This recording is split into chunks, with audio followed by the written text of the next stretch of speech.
આણંદ જિલ્લાની મુલાકાતે આવેલા જિલ્લા પ્રભારી તથા માનનીય આરોગ્ય મંત્રી શ્રી ઋષિકેશભાઈ પટેલે પેટલાદ વિધાનસભા ડભાસી ગામે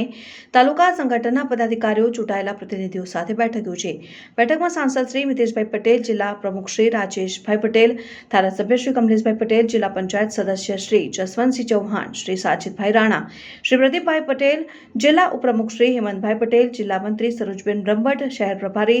શ્વેતલભાઈ પટેલ, તાલુકા પ્રભારી સંતોષભાઈ પટેલ, તાલુકા પ્રમુખ શ્રી કનુભાઈ પટેલ, તાલુકા મહામંત્રી श्री अल्पेशभाई पटेल, शहर प्रमुख धर्मेन्द्रभाई परेख, महामंत्री श्री मनीषभाई ठाकुर, पेटलाद पालिका प्रमुख श्री जिग्नेशभाई जोशी, प्रदेश किसान मोर्चा श्री दीपकभाई पटेल, लोकसभा विस्तारक श्री हर्षभाई पटेल, पेटलाद विधानसभा विस्तारक अक्षतभाई पटेल उपस्थित रहा था। पाटवी गुजराती न्यूज ब्यूरो चीफ दीपक शाह।